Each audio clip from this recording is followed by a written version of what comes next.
given name is Margaret Clark. My traditional name is Estrella Blanca, which means woman of the white star, and that makes me a messenger. Offering this prayer is part of my message to all of you. In traditional teachings, when we're offering a prayer, normally people look up. When we're offering a prayer in sadness, that's the only time we look down. So I do ask that you look down as I do this.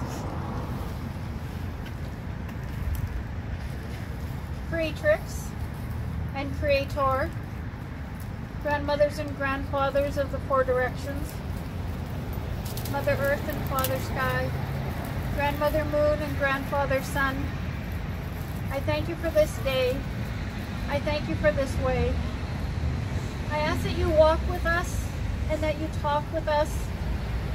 Open our eyes to see the beauty in all things and our ears to hear its message. Help us to be strong with health so that we may support ourselves, our families, and every member of our community with wisdom and wealth. On this day,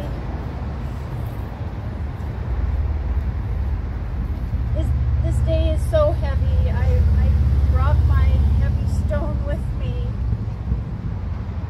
There is so much sadness and so much loss,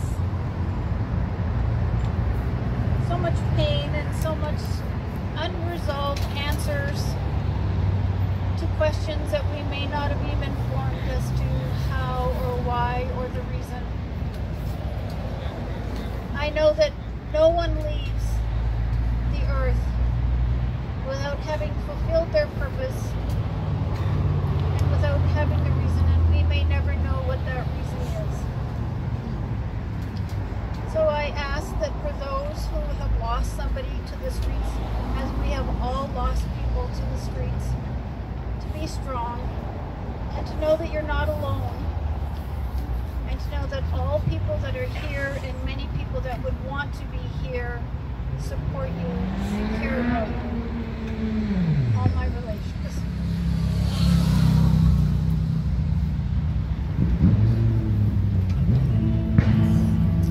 How's everybody today? All right. This song we're going to do is called Strength Will Rise. And it can be sung on sad or happy occasions. I don't know where your strength resides, but my strength resides in the Lord.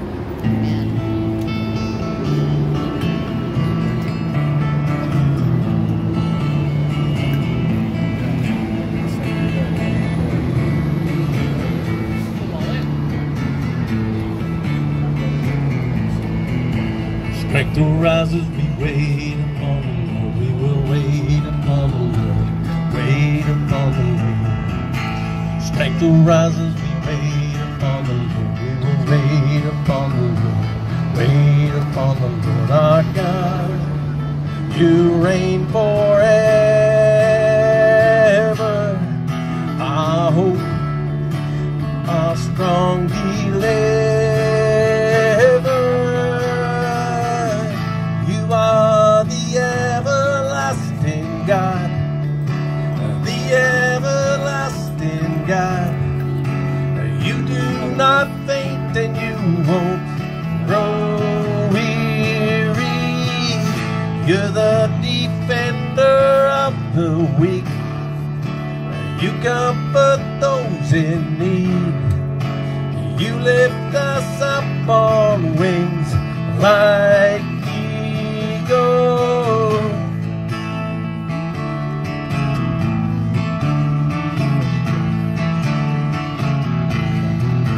Strength will rise as we wait upon the Lord. Wait upon the Lord. We will wait upon the Lord. Strength will rise as we wait upon the Lord. We will wait upon the Lord. Wait upon the Lord our God. You reign forever.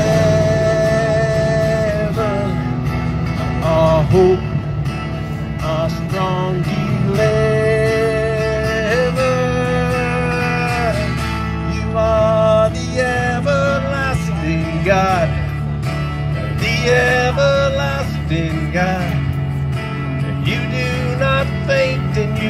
won't grow weary. You're the defender of the weak. That's me. You comfort those in need.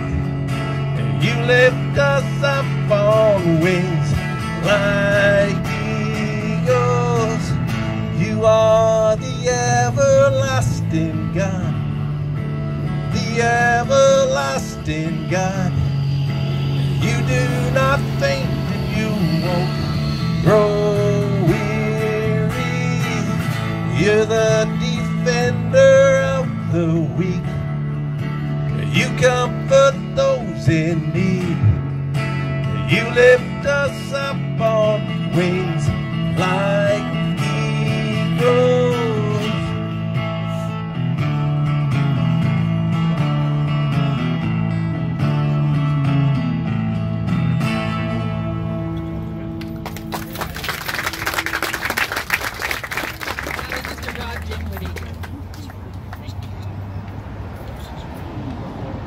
Today we have the honor of having several special guest speakers. The first speaker this afternoon I'd like to introduce is Mr. Kelly Fair from the Turning Points Collaborative.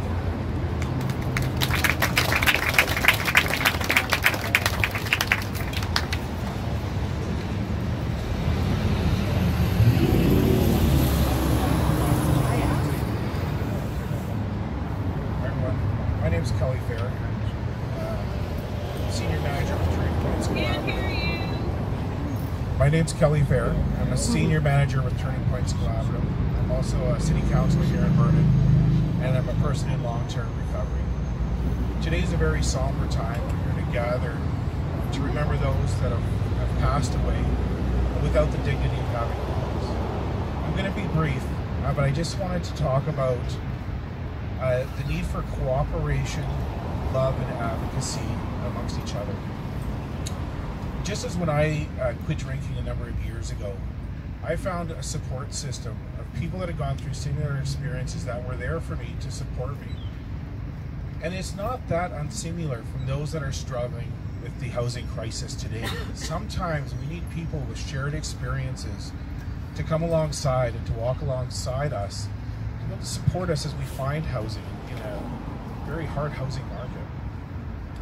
People like the Vernon Entrenched Persons Against Discrimination, people that have lived experience, are there to walk alongside, to love and support others in similar situations. That group works on anti-stigma, works with the city and not-for-profits to support their peers. Just to briefly touch on Turning Points Collaborative Society. Since 2019, the need for emergency shelter has grown by more than 50%. Seniors' homelessness has increased by 57% in the past 2 years. Addictions treatment programs in Vernon have received 260 referrals in the last year, but yet only 68 clients complete the program, which is evidence that there's a gap in a need for services. Right now, there are over 40 children living with their families in motels right here in Vernon. This is why the Society, in partnership with the province, has increased affordable housing options by 360% over the last 4 years and provides over 400 meals per day. There is so much more to do because the financial cost of living continue to outpace wages and income assistance. At the City of Vernon, we've recently adopted a housing action plan. I'll just briefly comment that it calls on an increased supply of rental housing, increased diversity and affordability for market housing, and creates a mandate to acquire land for affordable and attainable housing. When people are fighting for a place to live, there's no room for excuse, procrastination, or delay. And just in closing, I just want to say it is not okay for people to live without a place to call home. We all must be relentless in our advocacy and to be proud of it. We are all called to love one another, to walk alongside one another, and to be there for each other. Chuck, I want to thank you for providing a safe space that we can come together to mourn the loved ones that we've lost.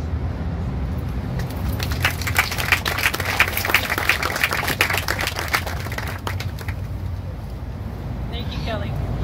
And now I'd like to call up from Adult and Teen Teen Challenge. Rob, if you'd like to come forward.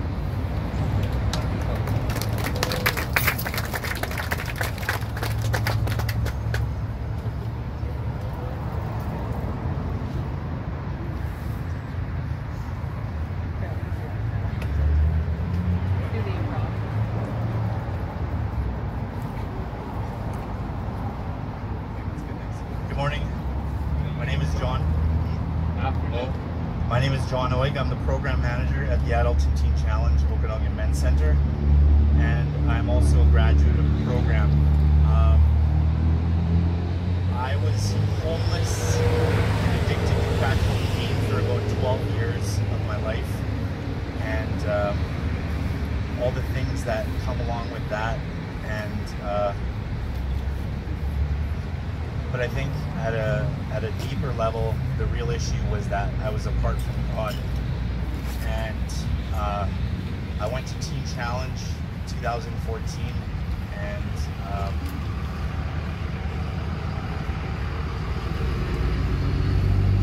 I just learned about Jesus Christ and received real hope.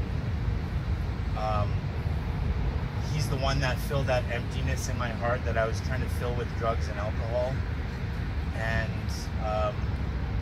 I learned that he died for my sins, and he restored me completely. And he's restored my family, my son. I lost him to foster care for about 7 years. He's sitting back in there. My wife, Janelyn, is over there. He's blessed me with a wife. And the most important blessing is that, like I said, that I'm together with him, and I have hope, and I have a purpose. And I think the success that I want to share isn't necessarily things. It's being able to come to the mission and love others, come to the Salvation Army and tell people about Jesus and have them come to our program so we can love them, like, and that they know that they're loved, most importantly by God. And so yeah, that's it. Thanks.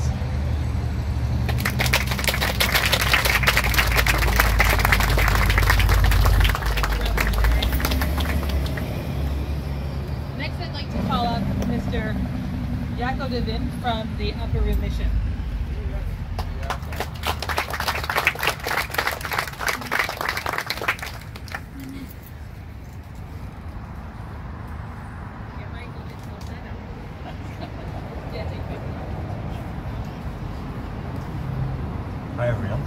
Hi everyone.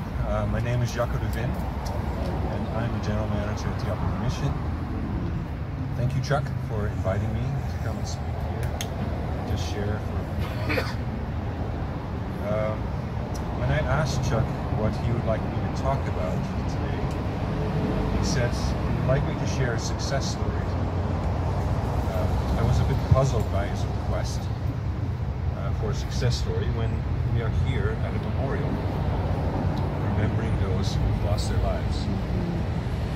The loss has been great this year. Too much. We all know of multiple people that have passed away this year. Besides the people we've lost, there are now more people homeless, sleeping in our parks, and trying to survive compared to last year. And in 2022, with the prosperity we have in this city and in this community, this is really unacceptable. Where is the success in all of this? I recently visited with some friends to catch up and see how life was treating them.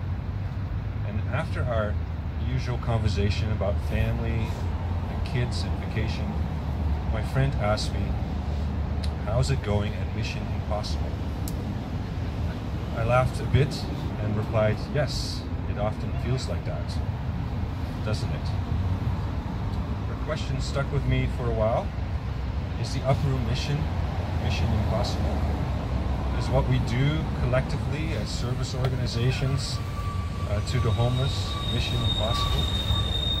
Is this what the public thinks of us? We desire change in our community, It's in our hearts and it's in our minds of the people that live here in Vernon. It's on the minds of my friends when she asked about the homeless friends. Even though she said mission impossible, she desires also change. We all desire change for the people we serve in our community. But are we called to change people?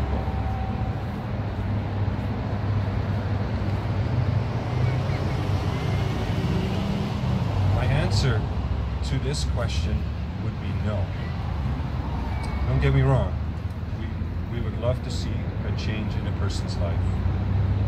We have seen some beautiful transformations this year in people getting housed on the streets, getting work and becoming self-dependent. People doing the hard work of detox and recovery. People being cared for when they're sick. And thank you for all those service providers who have this ability and this gift to give. All of us here work hard on achieving change each day because we desire more. We desire better and greater things for the people we serve. But is this what drives us? Success at the mission is measured by how we love a person in need for that day. Not a week or a month or a year, just day by day. Yes, we don't always get it right. And there are frustrations, confrontations, disagreement. And it often looks messy. But this is what community is all about. At the Upper Room Mission, we come alongside a person in need to try to help them. This might be a meal when a person is hungry. This might be a warm shower when someone is cold and dirty.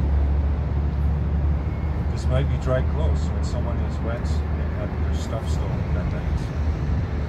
This might be the ability to do laundry or even smaller gestures of love, like a toothbrush, toothpaste, gloves, tubes,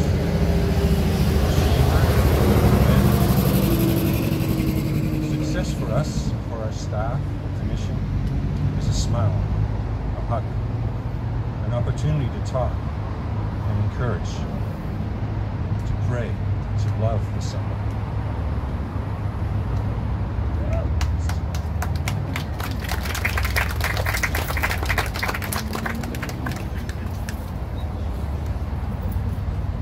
As a community, we can put our hope in the numbers and measure success in this way, and come here next year to see if things have improved.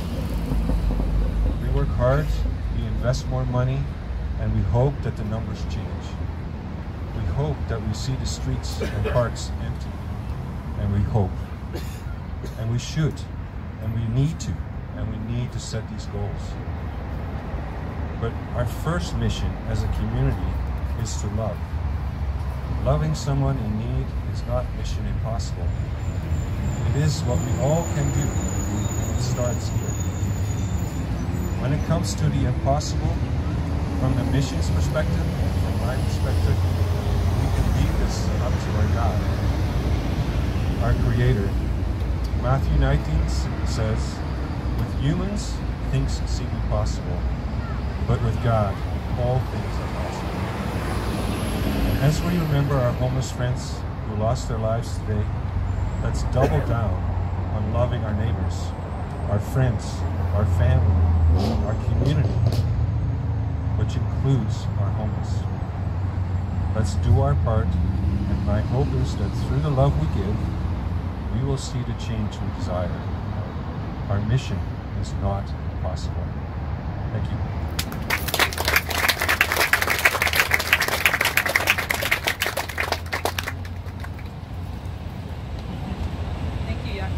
If anybody hasn't had the opportunity, the Upper Room Mission has a beautiful memorial that is in the dining room of all those that we know that have passed for the last 10 years, at least 12 years.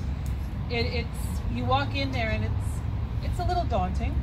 It's very daunting, but at the same time, it's a beautiful opportunity to remember those faces and those smiles of those people that have gone over the last few years. So at this moment, if I can see my script,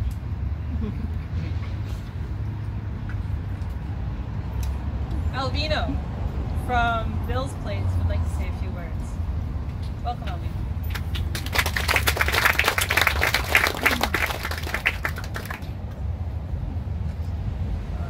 I'm Alvino, and I started using drugs at a young age to escape from a traumatic and abusive childhood and all the fear that came along with it. And as I continued to use through my life, I slowly lost everything, all my possessions, my home, my relationships with my family and my daughter. And I ended up homeless here in Vernon from coming from Winnipeg. And it was here in Vernon where I found resources, and the kindness of strangers got me into treatment. And I came into treatment broken, scared, and just unhappy. I had lost all spirituality in my life. I felt hopeless and worthless. But in the last 9 months, I've gotten to know God. My family is proud of me now. I'm proud of myself. I got the strongest bond with my daughter than I've ever had today. And yeah.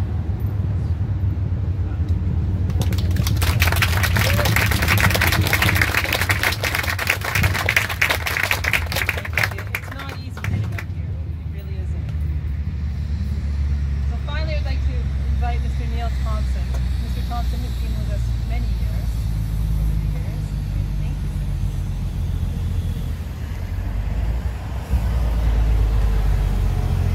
You all for having me. I'm Neil Thompson from the Salvation Army. I have the honor of pastoring and leading as the Executive Director of the Salvation Army here in Vernon with my wife Jen. As I was preparing what to say today, as we gather here in honor of our memories of our loved ones whom we've lost, I'm reminded of the gift that each day brings. I'm not by any means diminishing the importance of remembering our loved ones by sharing this story, but I wanted to share a story of some friends of mine because it's a story that's inspired me. It can inspire you, and most of all, it's a story that can give hope. About 2 years ago, a family came into our doors at the Salvation Army seeking simply food supports, which is what we do a lot of the time. But it was not long after that we realized they were looking for so much more than just food. They were looking for help, a deep help to help them get out of the cycle of addiction that they had found themselves in. Their addiction had led them to a place where they couldn't afford or keep housing, hold on to housing. They couldn't provide for their family. They had been in and out of treatment, and nothing had stuck for them. For all intents and purposes, the future looked hopeless. And yet, there was something inside of them that refused to give up. They wanted to continue to fight. So soon after that, they registered with our Pathway of Hope program and set some real, tangible, realistic goals. Their first step, which, as a lot of people know, was to get clean. So both of them supported each other and got clean. And then their next step was to stay clean. And to do that, they immediately immersed themselves and surrounded themselves with healthy community. A community that would care about them, one that would journey with them in life. For them, this happened when they immersed themselves into a church community, one where they were welcomed and supported right from the start. Now, over a year sober into their recovery, they continue along their journey in a healthier happier way. But that's still not without struggle or temptation. But they now have a healthy community, people that love them and spur them on and genuinely care about them. I share this, but always remember that each day that we are given is a gift. And I encourage you to seek out healthy community that will help you along this journey in life. If you are struggling right now with something, please know there is hope in your hardship. There is hope in your darkness. And there is hope in your struggle. Thank you. God bless.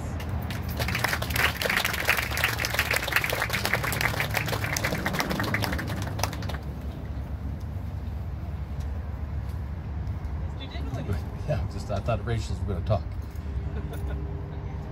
So I learned a song a while ago. When you sing songs, you learn some songs that you don't write, and I liked the song, and I sort of memorize it, and then it sunk into my heart.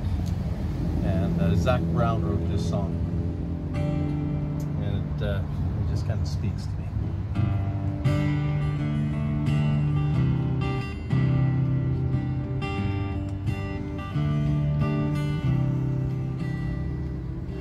There are days I lose the fight, try to do my best, just don't get it right.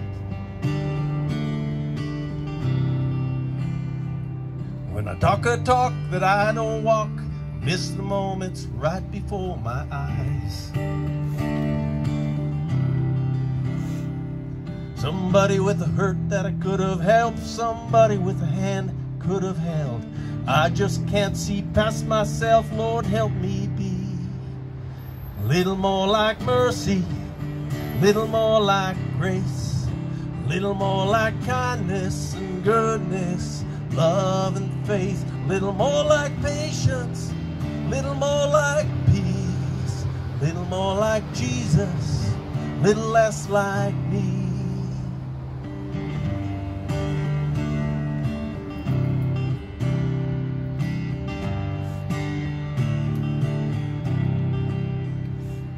Well, there's no denying that I have changed. I've been saved from who I used to be. Even at my best, I must confess, still need help to see the way you see. Somebody with a hurt could have helped, somebody with a hand I could have held.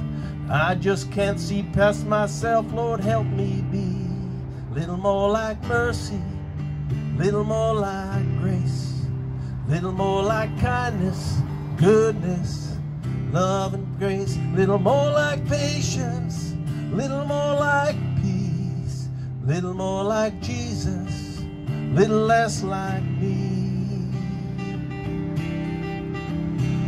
Want to feed the homeless on the street, learn to be your hands and feet, freely give what I've received, Lord help me be. Put you first above all else, love my neighbor as myself. In moments that no one sees, Lord help me be a little more like mercy, little more like grace, little more like kindness and goodness, love and faith, little more like patience, little more like peace, little more like Jesus, little less like me. Little more like doing everything that I preach, little more like Jesus, little less like me. Little more like Jesus, little less like me.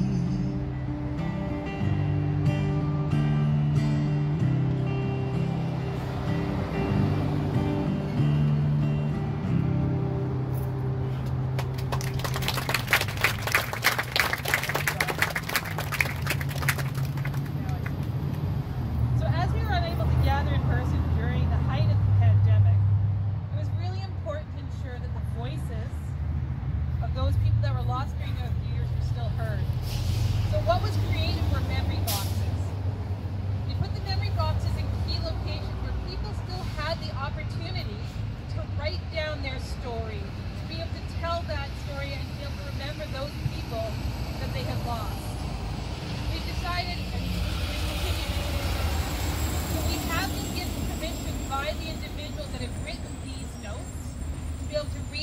all done for you today.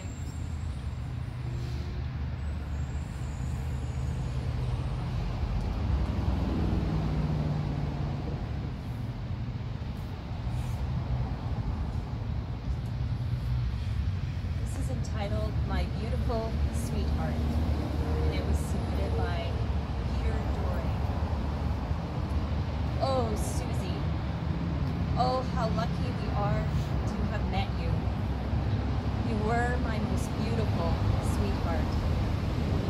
I'll never forget the time our stars first crossed, for at that exact same moment, NASA and humanity just received transmissions from the new space probe of the furthest object ever explored by humans. Alone in a glacial emptiness of interstellar space, a contact binary, two asteroids gravitationally bound by eternity. I love you, Susie. I'll never forget you or our moments of pure bliss and how you turned me into the man I am. And I know that anyone who knew Susie just loved her to bits. We were all blessed to have our lives graced by your innocence and beauty.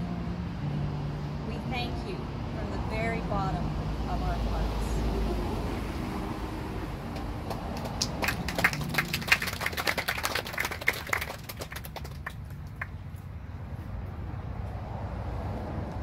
This one's entitled For All of My Friends Gone, But Not Forgotten. During these times it seems so desperate, and in our community so seemingly small, our collective loss is enormous. Our community. I feel your pain and you're not alone, dead loved ones. Miss you all so very much, and take comfort in all so very much. Take comfort in having been blessed to have known you and have you in my life and in my heart, where you shall remain forever or until we meet again. Merry Christmas. I love you beyond the grave.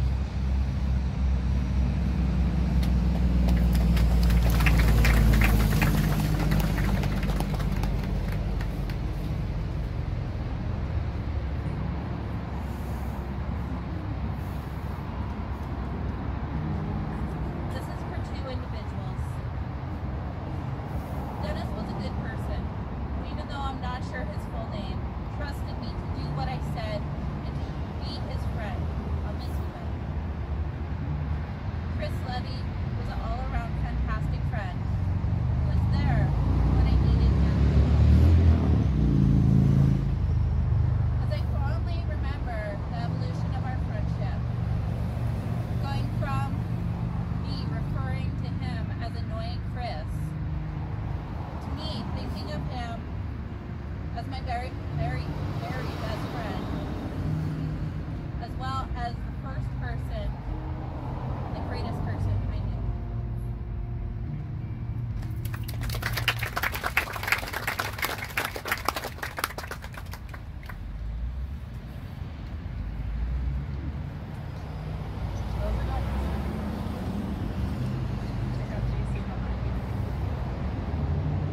So 10 years ago, Chaplain Chuck Harper had a vision. That vision has brought us all together here, each year to honor the lives that we've lost in this community. This is the 9th annual, but let me tell you, this has been germinating in his heart before we had the first. On that note, I'd like to welcome Chaplain Chuck.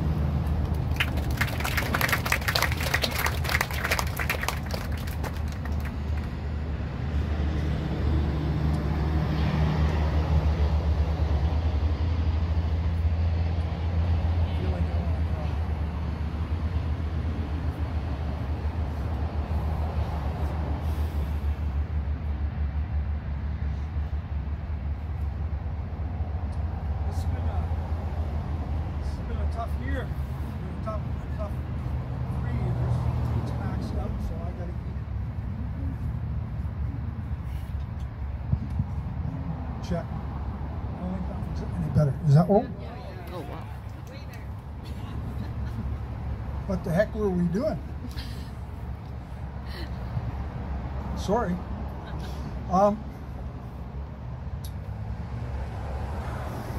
Last night, I got a text asking me once again whether I had heard if so-and-so had passed away.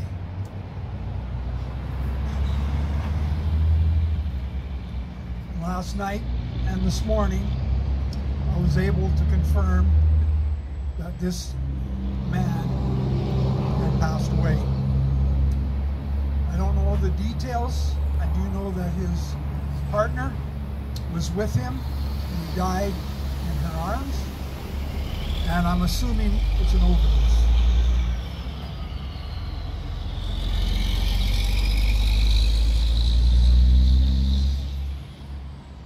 I want to preface my time by thanking you for coming today. I'm so glad that we're able to meet in person. And since the first time in COVID times, life seems to be a little bit more like normal. Somewhere in the middle of the year, I wasn't sure if we were going to be able to do this, and I was going to wind up being a movie producer again. I didn't start ministry wanting to do video stuff. I want to thank each one of you, the core group of organizations and individuals who have made the memorial a labor of love and a place of importance these last 9 years. I also want to thank the Parks and Rec Department for their awesome, diligent, and hard work at keeping this place sacred. And if you see a Parks and Rec person, you tell them. I mean, if they don't get it, you just tell them Chaplain Chuck told you to say so. Thank you that have taken time to participate today and sharing your thoughts and stories, especially for Rob Dinwoody coming to play. When I was thinking about this year, I was trying to figure out a theme because it's so depressing, it's so overwhelming, the deaths and the stuff and the despair and the depression. And I wanted to do something that brought encouragement, that brought hope, because it's so easy in our world to look at what's going on and be whining and complaining and depressed about it. So I thank you that you took the time to share. What you shared was totally unsolicited. I left it up to you. I just wanted words of encouragement and hope.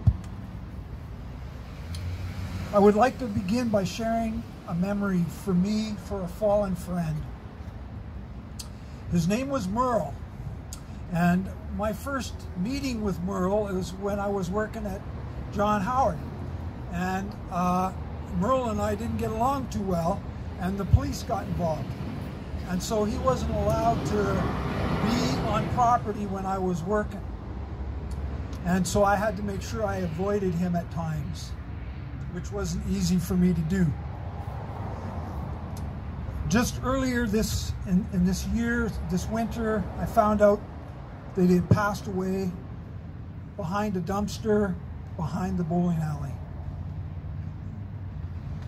Street terms was, I felt like I'd been curb stomped. They sucked the air out of my lungs. It's difficult and emotional for me to even talk about it, because Merle and I became friends. I would pick him up hitchhiking. We went to McDonald's. We had conversations about how we didn't like each other and how we got past it.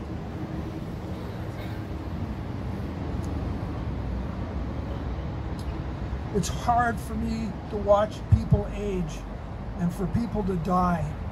And I miss Merle. And I'm sad that he's gone.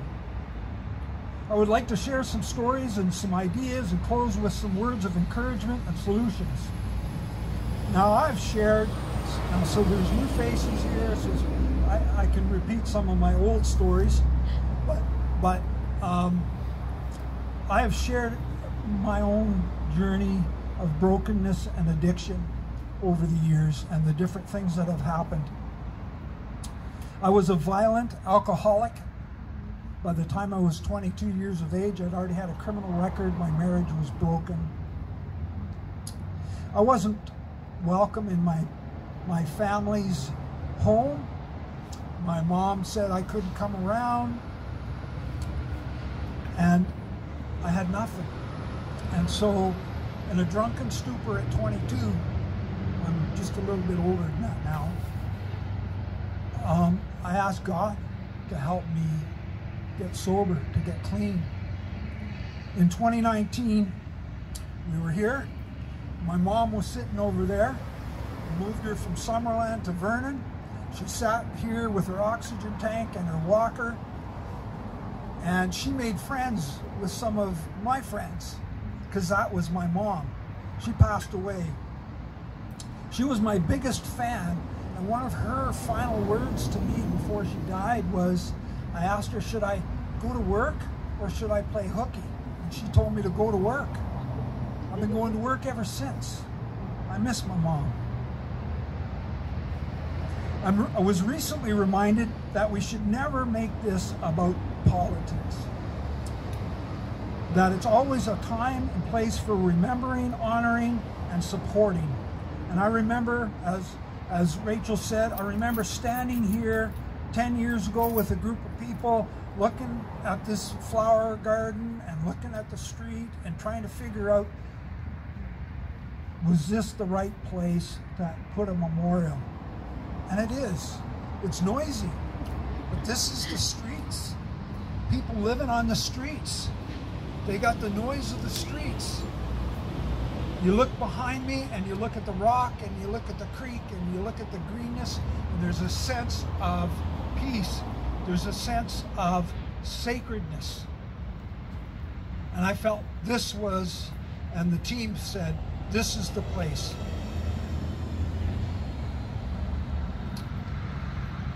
I'm glad that we have this place to remember people we have lost.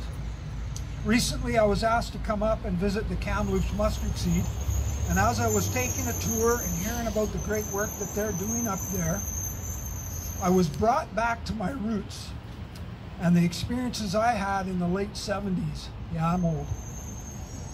And in the early 80s, when we founded the Mustard Seed in Calgary in 1984. I was thinking back to those days.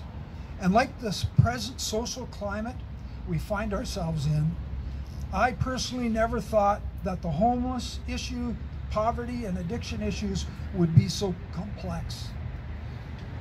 It is. And 9 years ago, we lost 14 men and women, and I knew 13 of them. The one person I didn't know committed suicide right here, and a truck ran over her. Back then, when I was young and ignorant and trying to figure things out about my faith and about sobriety,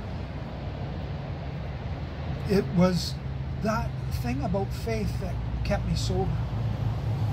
Something bigger than myself, something beyond me, something that I could have whole life for 42 years. And as I've been in full-time ministry for over 30 years, I've made a lot of friends, and I've lost a lot too, as well as many of you. I'm sure right now are thinking about somebody who was important to you, somebody that you knew, family member, somebody that made an impact on your life.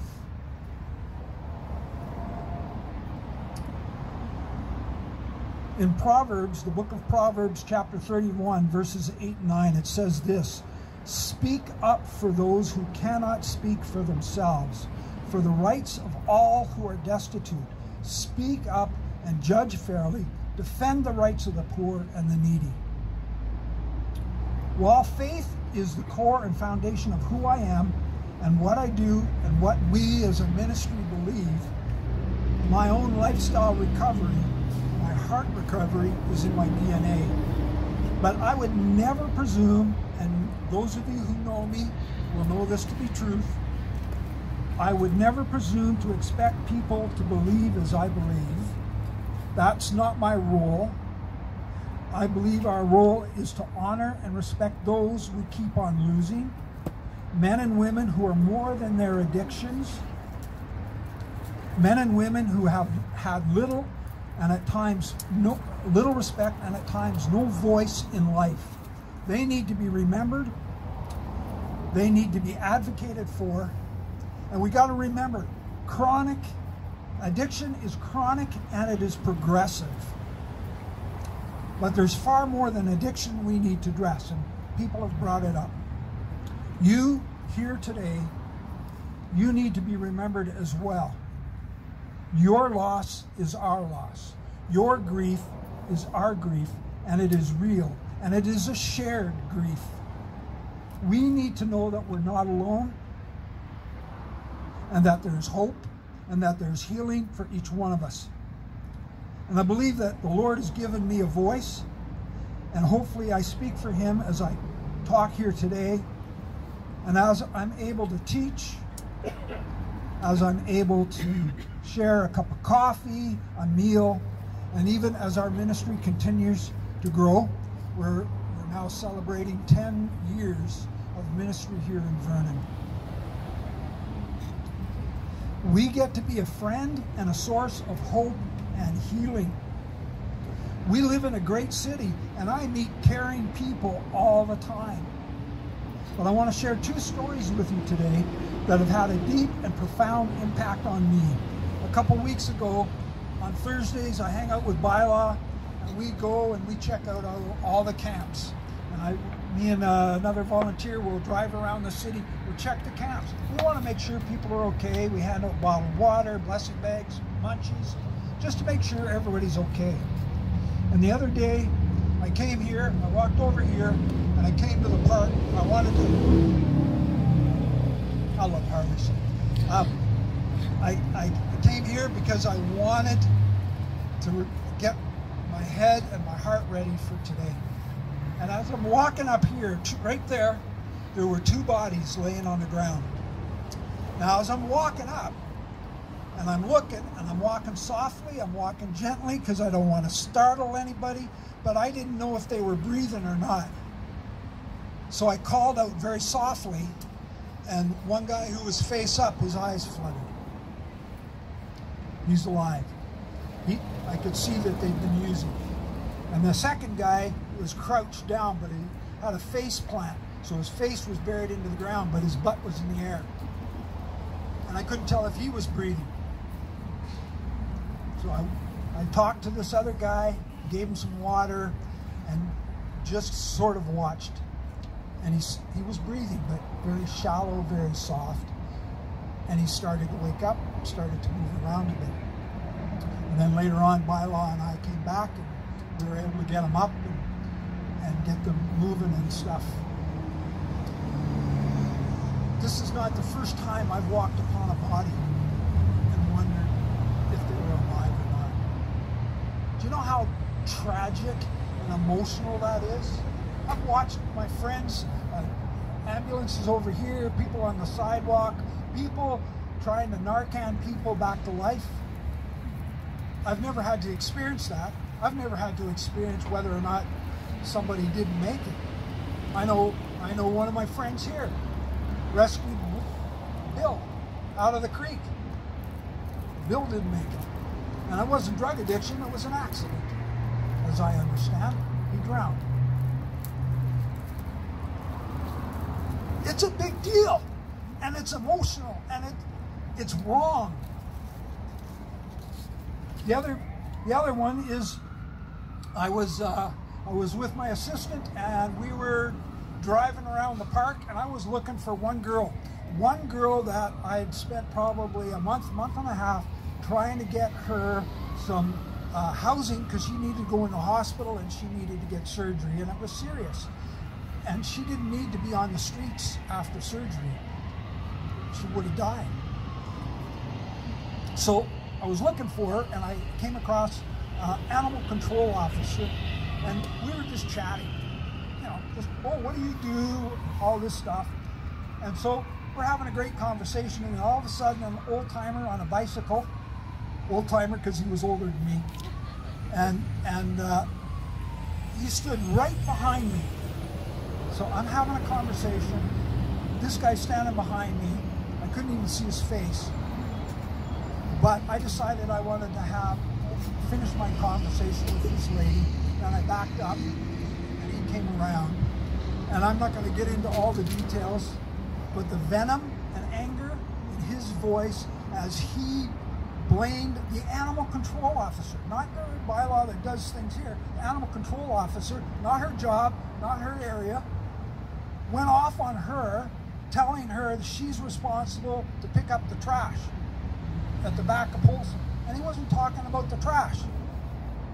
He's talking about my friends. I was angry then, I was vibrating. And it's only by the grace of God that I was able to look at that man and tell him I hoped he had a good day and mean it.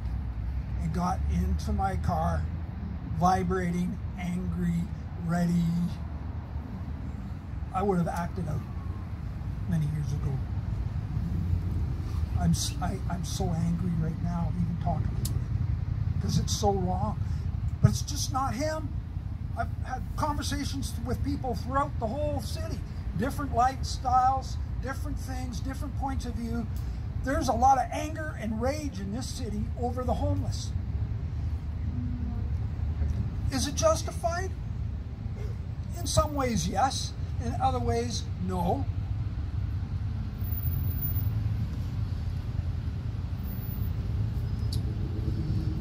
I kind of went off rails there. I got going. I got to get back onto manuscript.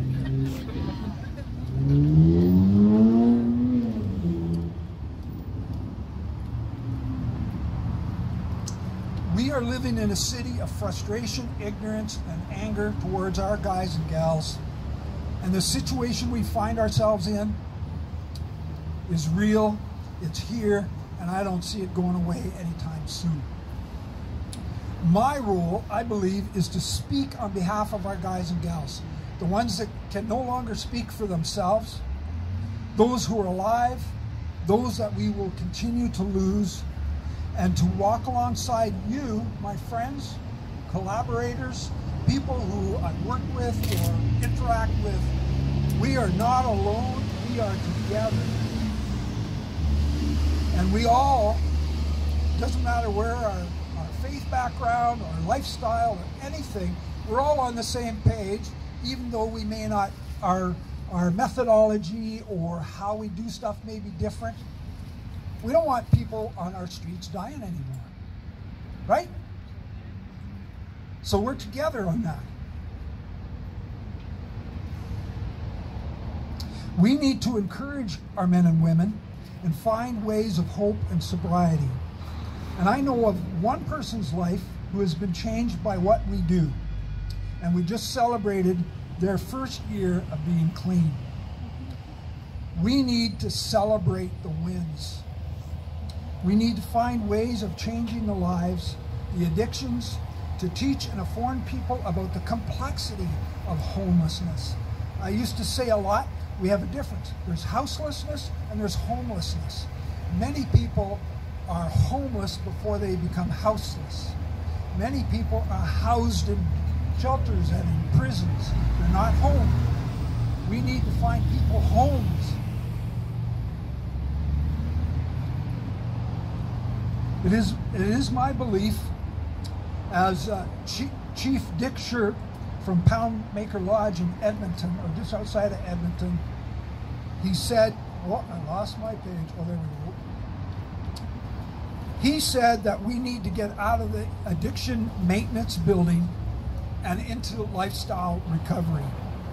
As we continue to serve in the city, we need to rally the troops, we need to stand together, and we need to teach and inform not only our men and women, but the community. People don't understand addiction.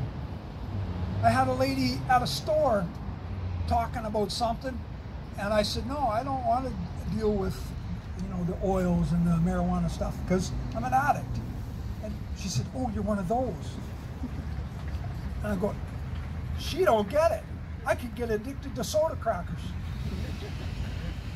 So I understand addiction because I'm an addict.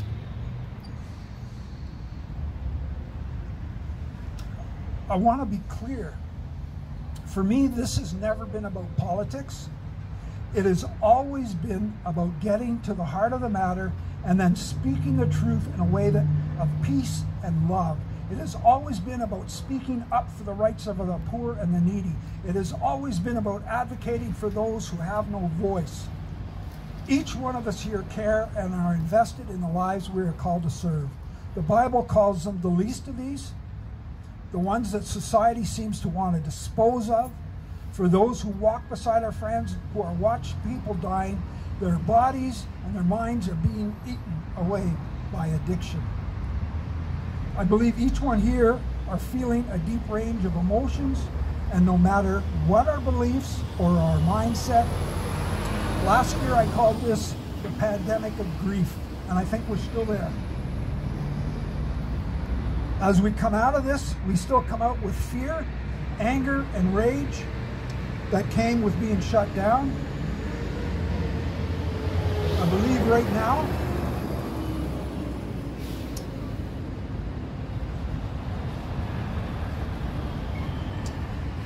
we need to reconnect, reflect, and regain the lost ground. 40 years ago, men and women on our streets were not dying like this. There were more supports in place. Maybe we need to rethink some stuff. We are all grieving and maybe facing burnout. In my 42 years of following my Lord and living my life and the life that my family has chosen, with all the people we have tried to walk with, I used to have people sleeping on my couch and in my basement. My kids would joke, getting up in the morning wondering who was going to be there next. And a lot of times, it was a new face. I have tried my best to follow my Master and share his message of hope, healing, and forgiveness to all who would hear. The shortest verse in the Bible says that Jesus wept. I believe he is weeping with us today. And as we close our time today and prepare to lay flowers in memory of our fallen friends, I would like for you, as you're coming and you're laying your flower down, to take a moment and to reflect on your own wounded heart. Take a moment to pray. Resolve to do something different. Resolve to move forward. Resolve to press on and continue doing and staying the course that you have in your life. And stand up recharged and ready to continue to stem the tide. As for me and my house, as for me and my ministry, we will stay the course. We're going to share the good news that comes from having a heart attack of the soul. Let us pray. Heavenly Father, I pray for each person here. Pray that as your Spirit leads and guides, you will touch their hearts. For those who are struggling with the loss of a loved one, a friend, somebody they've worked with or built a relationship with, I pray for your peace, your hope, and your healing. In your name we pray. Amen. So what we're going to do, I was at the Overdose Awareness Day over behind City Hall a couple of months ago. I really liked this. I thought it was really cool. So what I'm going to ask you to do, and this is going to be a holy moment. This is a sacred time. I would like you to say the name of one person that you have lost.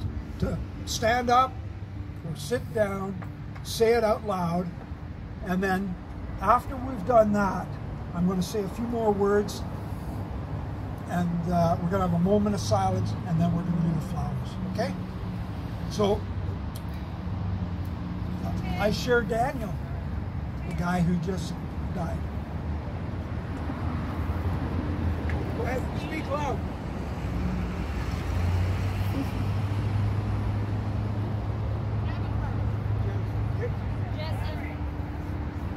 Say it out loud.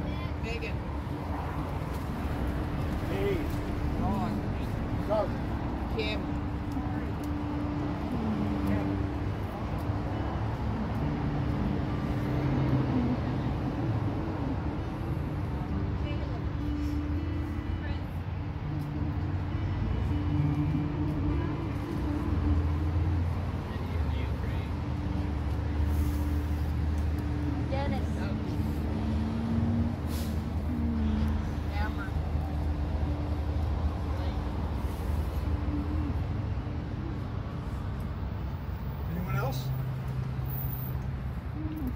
have a moment of silence as we remember our fallen friends.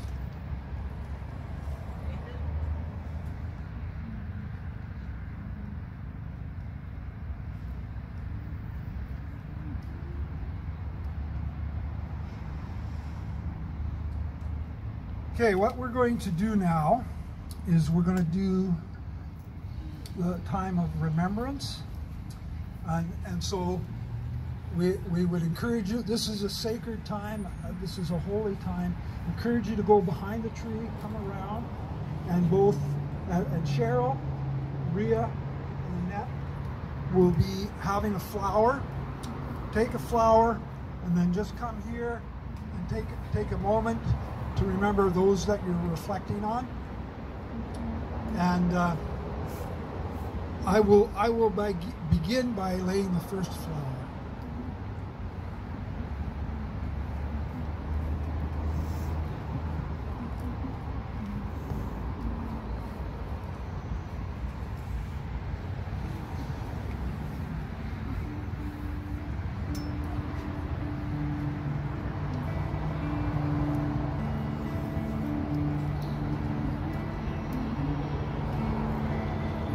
Amazing grace, how sweet the sound that saved a wretch like me. I once was lost, but now am found. Was blind, but now I see.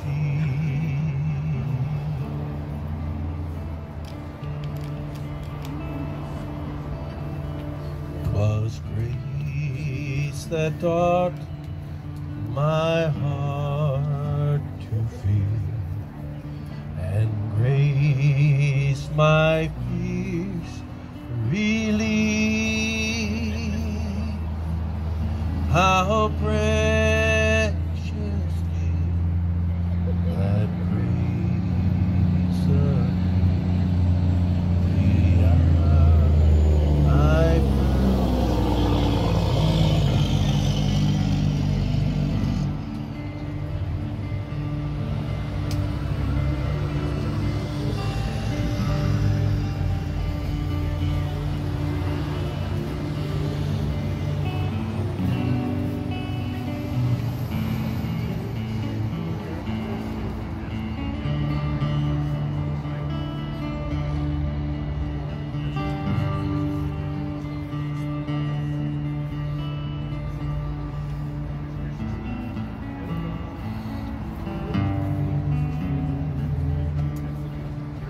when we've been there 10,000 years, bright shining like the sun, we've no less days to sing God's praise than when we first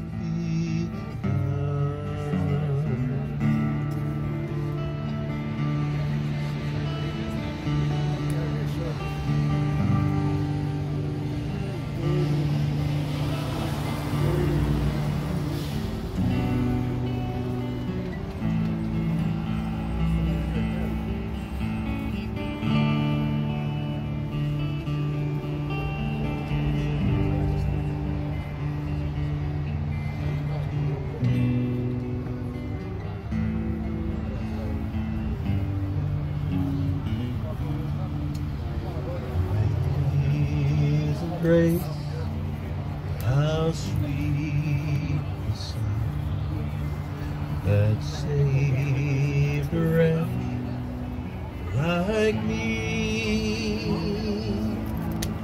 I once was lost, but now am found.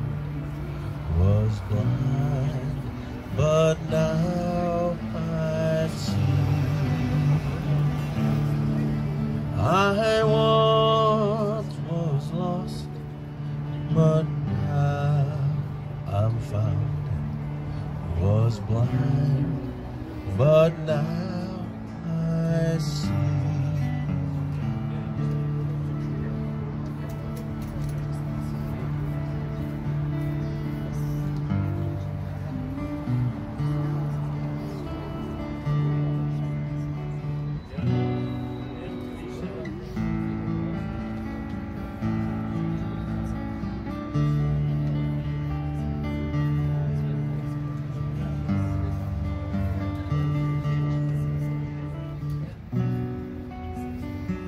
was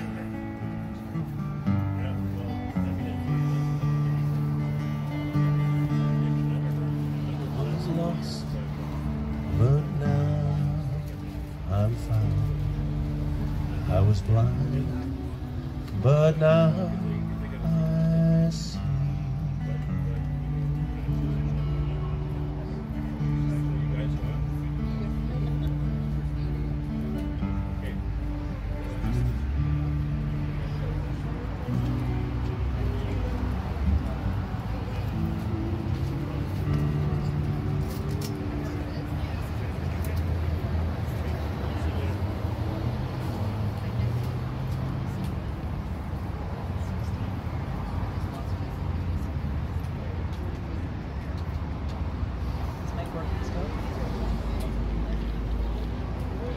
The flower procession always takes my breath away. Thank you, Rob. Let me use that one.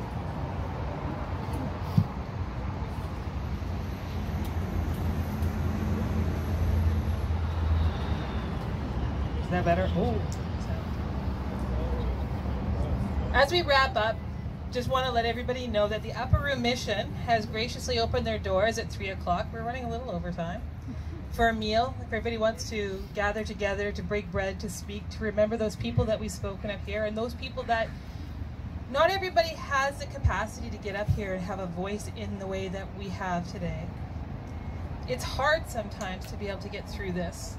And what I encourage all of you is, as we continue our day, grab onto a cherished, warm memory of a loved one.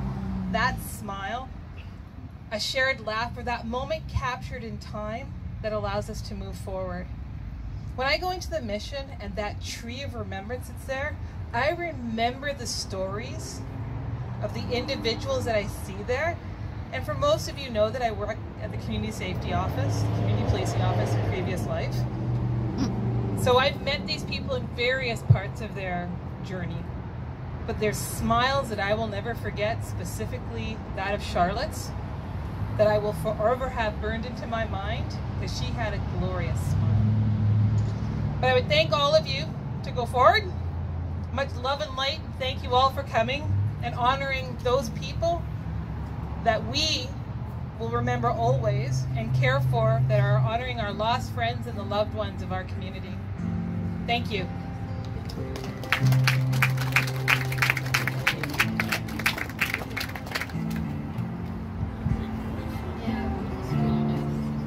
And I just have one final bit of business.